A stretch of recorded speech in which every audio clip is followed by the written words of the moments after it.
Assalamualaikum warahmatullahi wabarakatuh. Hai anak-anak yang hebat dan tangguh, bagaimana kabar kalian di pagi ini?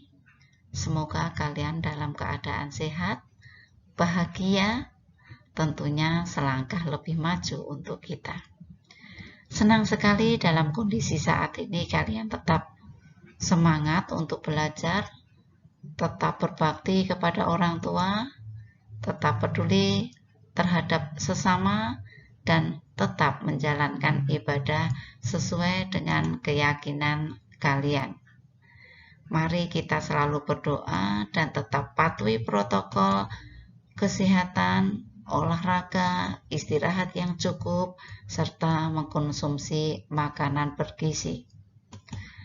Keimanan dan kesehatan adalah tameng utama kita, anak-anakku. Khususnya kalian sebagai generasi penerus, pemegang masa depan bangsa ini. Anak-anakku yang saya sayangi dan saya banggakan, kita akan melanjutkan pelajaran bahasa Indonesia. Kita sudah mulai masuk pada pelajaran ketiga. Ya, pada pelajaran ketiga ini kalian akan belajar teks buku fiksi dan non-fiksi dengan kompetensi dasar menelaah unsur buku fiksi dan non-fiksi yang dibaca. Anak-anakku, pembelajaran bagian pertama ini kalian akan membaca dan menelaah unsur-unsur buku fiksi. Melalui aktivitas membaca PowerPoint saya, mendengarkan materi saya ini, ya anak-anakku, kalian nanti mampu menggali informasi dan menelaah unsur buku fiksi yang ada dan yang kalian baca, anak-anak. Selanjutnya, anak-anak, kalian bisa mengamati bagan yang ada di sini, anak-anak. Silahkan kalian amati bagan yang ada di sini. Ini bisa saya sebut sebagai peta konsep atau rencana pembelajaran yang akan kita lalui nanti. Anak-anak, seperti biasa, nanti kalian saya suguhi untuk contoh buku fiksi, ya, saya suguhi. Dan nanti kamu juga harus membaca buku fiksi yang lain dalam bentuk utuh, dalam bentuk bukunya, ya, tidak dalam bentuk ceritanya saja. Selanjutnya, setelah kalian membaca buku fiksi itu, nanti kalian akan menelaah buku fiksi, anak-anak. Ya, menelaah buku fiksi. Apa yang kalian telaah? Yang pertama, kamu melihat, ya, memperhatikan, ya, bagaimana cover buku yang ada di dalam buku fiksi. Lalu rincian setiap subbabnya, ya, rincian setiap subbabnya. Lalu judul subbabnya, lalu tokoh dan penokohan, lalu tema cerita, bahasa yang digunakan, lalu penyajian alur cerita. Anak-anak, untuk cover, rincian subbab, dan judul ini kamu bisa hanya sekedar membaca, ya, membaca, melihat di situ sudah ada, ya, covernya seperti apa, rincian subbabnya itu pada bagian depan itu seperti apa, judul setiap bab cerita itu juga ada, anak-anak. Kamu bisa melihatnya. Tetapi untuk tokoh, tema, bahasa yang digunakan, dan alur cerita itu kamu harus membaca detail isi cerita yang ada. Karena tokoh, tema, bahasa itu kamu bisa menemukan itu setelah kamu membaca intensif cerita yang ada, anak-anak. Anak-anak, selanjutnya setelah kalian melakukan telaah buku fiksi, maka kalian akan menyajikan tanggapan terhadap buku fiksi tersebut. Oke, saya lanjutkan. Anak-anak, ini ada pemandangan yang indah. Ini merupakan tempat wisata yang ada di Jawa Timur, Gunung Bromo ya. Gunung Bromo itu tempat wisata yang luar biasa indahnya, anak-anak. Ya. Saya doakan suatu saat setelah pandemi kalian bisa berwisata ke Gunung Bromo.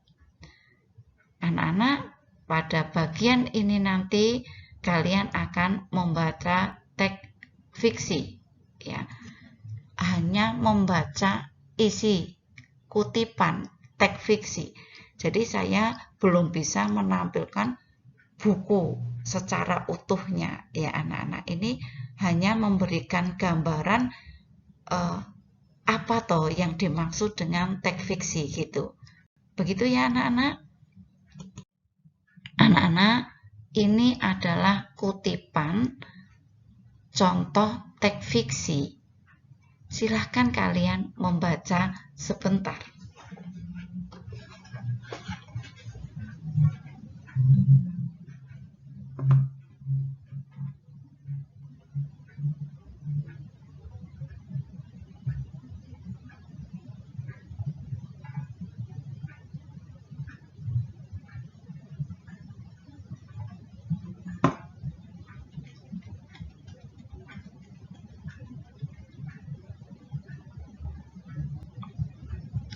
Baiklah anak-anak, saya rasa sudah cukup untuk membaca kutipan cerita fiksi ini. Intinya pada bagian ini ya, cerita ini dikisahkan yaitu Joko Seger dan Roro Anteng, ya kan? Ya, yang menjalin kasih, tetapi dia si Roro Anteng itu ternyata disenangi oleh laki-laki lain dan dia akan mempersunting mempersunting Roro Anteng, tetapi Roro Anteng itu tidak suka, tidak senang. Dengan berbagai cara dia melakukan cara agar dia itu tidak disenangi ya, tidak disenangi orang itu ya. Anak-anak, kamu sudah membaca lebih jelas bagaimana ceritanya. Oke, selanjutnya dari cerita yang kalian baca itu tadi ya, anak-anak, dari cerita yang kalian baca itu tadi bisa diambil pengertian bahwa buku fiksi itu merupakan buku yang berisi cerita atau kejadian yang tidak sebenarnya. Dengan kata lain, buku fiksi merupakan buku yang di dalamnya itu berisi cerita rekaan atau khayalan atau imajinasi seorang penulis saja. Contoh buku fiksi bisa berupa cerita anak-anak, dongeng, novel, cerita-cerita pendek atau cerpen, fabel, dan komik. Semuanya itu masuk ke dalam cerita fiksi. Ya anak-anak, saya rasa sudah paham ya.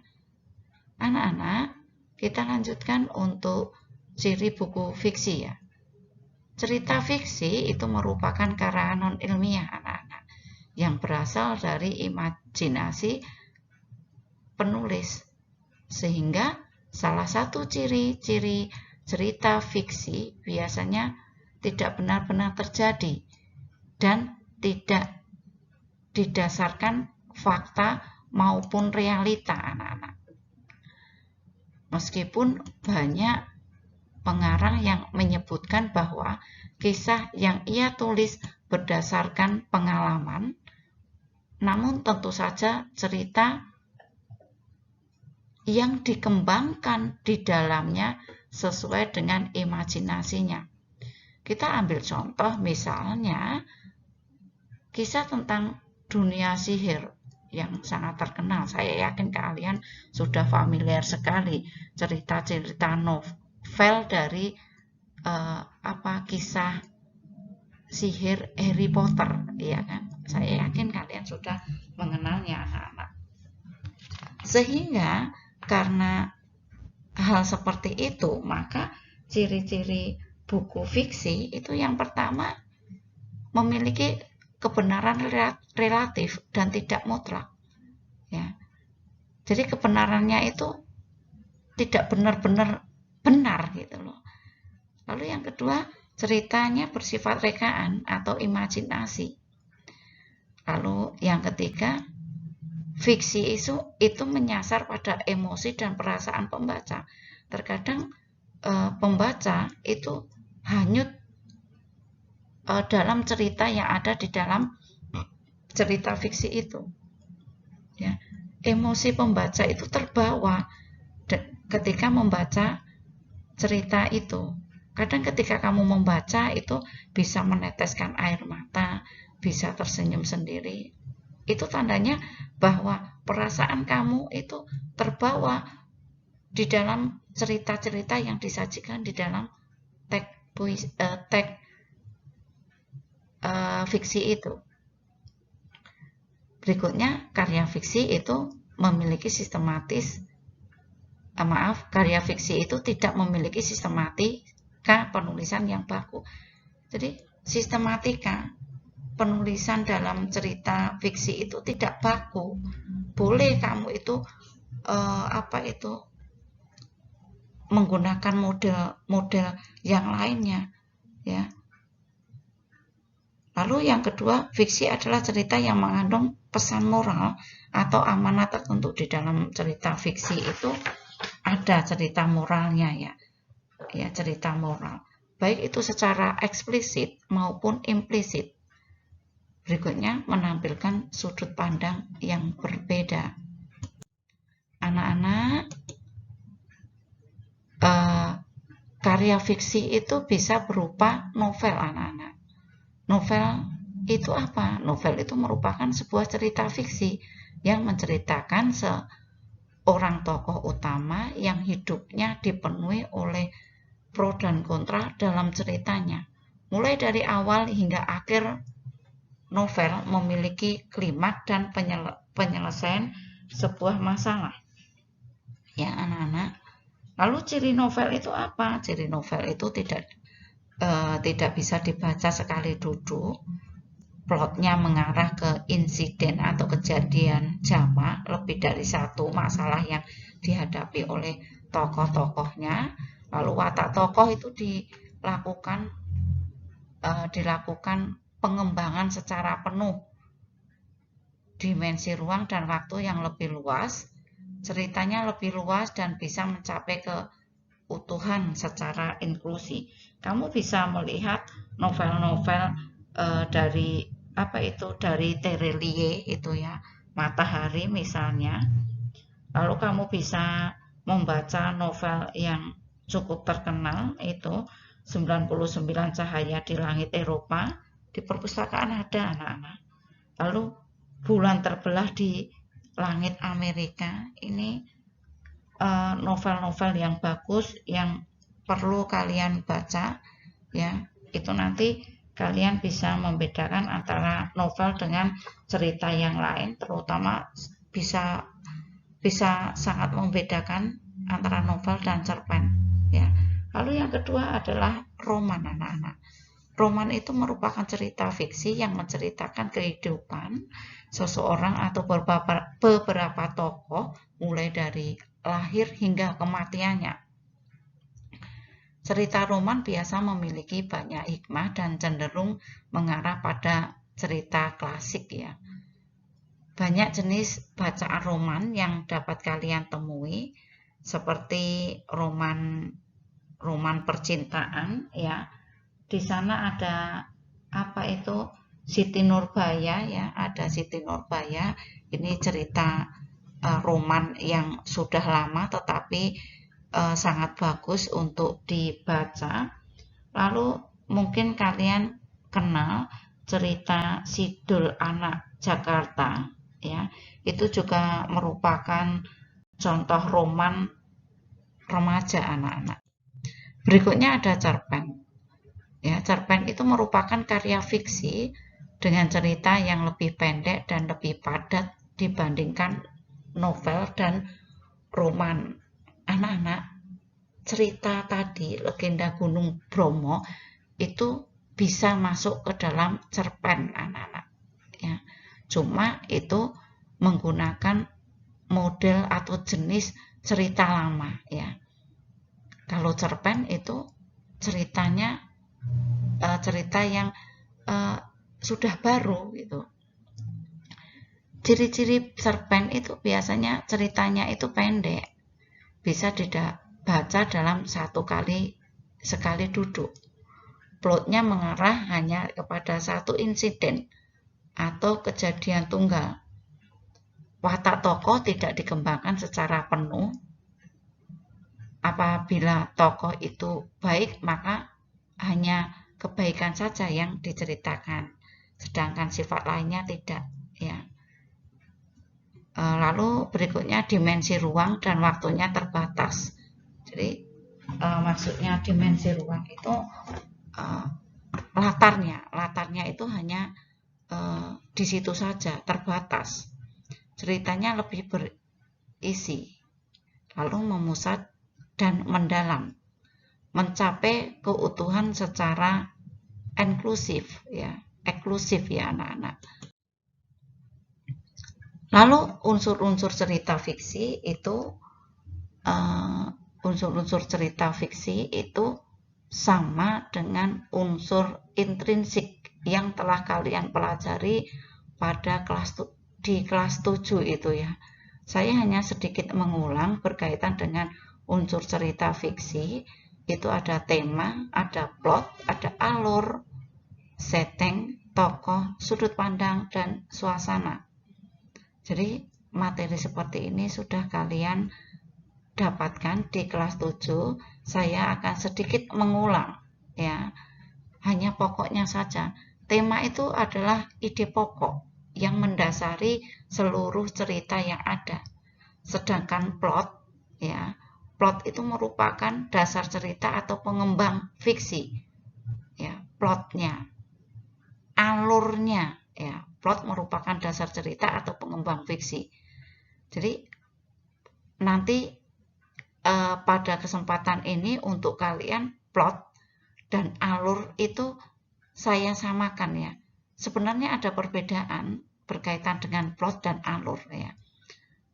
Kalau alur itu rangkaian cerita ya, alurnya terdiri dari alur maju, alur mundur, atau alur maju mundur. Penyelesaian alur itu berbentuk alur klimaks dan alur anti klimaks anak-anak ya. Lalu setting ya, setting itu merupakan tempat terjadinya cerita, tempatnya ya, settingnya ya. Waktu juga masuk di dalam setting ini anak-anak, waktu ya. Jadi tidak hanya tempat kejadiannya tetapi waktunya juga masuk di dalam setting. Lalu tokoh itu adalah pelakunya. Setiap tokoh itu memiliki karakter yang mungkin berbeda satu dengan yang lainnya. Lalu ada sudut pandang, cara memposisikan penulis dalam sebuah cerita ya. Sudut pandang, ada sudut pandang orang pertama dan ada sudut pandang orang ketiga ya. Ini sudah kalian pelajari. Lalu suasana itu unsur fiksi yang mendasari suasana cerita penokohan yang menimbulkan konflik. Suasana bisa menyedihkan, mengharukan, menyenangkan, dan menantang. Anak-anak, suasana ini bisa kamu masukkan di bagian setting juga bisa ya. Jadi ada ada tempat, ada waktu, dan ada suasana. Oke, berikutnya peta konsep. Kita akan melanjutkan berkaitan dengan peta konsep cerita fiksi. Peta konsep merupakan gambaran yang memaparkan struktur konsep, keterkaitan antar konsep dari satu gambaran yang menyatakan hubungan bermakna antara konsep-konsep dari suatu pelajaran. Akan tetapi, untuk buku-buku cerita semacam novel, ya, lalu buku kumpulan cerpen, akan lebih mudah dipahami jika disajikan dalam bentuk bagan alur anak-anak. Dengan begitu, rangkaian cerita yang ada pada buku itu akan lebih jelas dan mudah dipahami. Ini adalah contoh gambaran peta konsep untuk cerita fiksi. Ya, ini adalah gambaran cerita konsep. Anak-anak, pada setiap bagian itu kalian bisa mengisi dengan catatan-catatan ringkas. Misalnya pada bagian pengenalan cerita itu bisa kamu isi, misalnya apa yang disampaikan pengarangnya, gambaran tentang tokohnya, ya, dan di mana cerita itu bermula. Pada bagian pengenalan peristiwa, ya, kalian bisa mengisi atau mencatatnya tentang latar belakang masalah yang dihadapi tokoh utamanya. Latar belakang masalah yang dihadapi oleh tokoh utama. Oke, berikutnya pada bagian konflik, ya, kamu bisa mengisi atau menceritakan masalah yang dialami tokoh utama, lalu bagaimana penyebabnya, dan reaksi yang dilakukan oleh tokoh tersebut. Berikutnya pada bagian penyelesaian masalah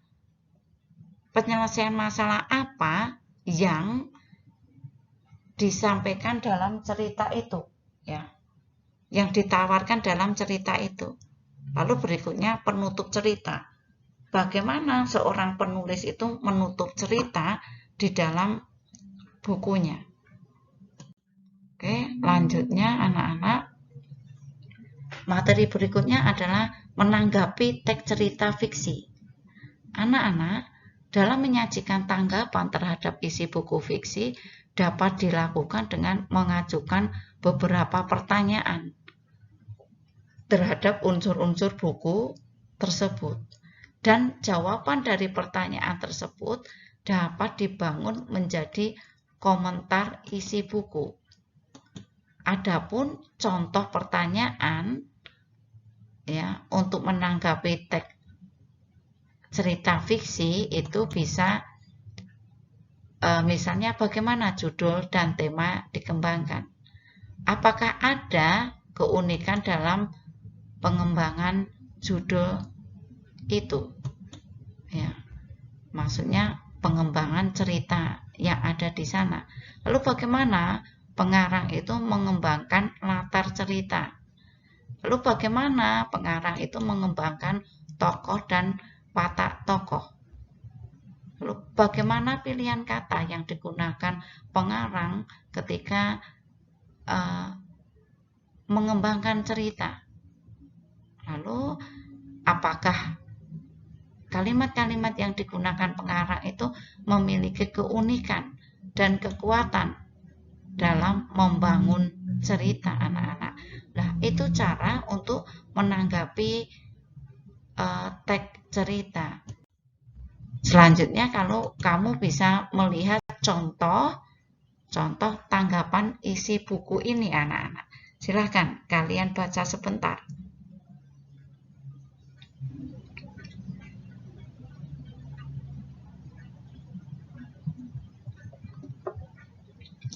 Ya, anak-anak, kalian sudah membaca tanggapan isi buku yang berjudul Laskar Pelangi, ya anak-anak.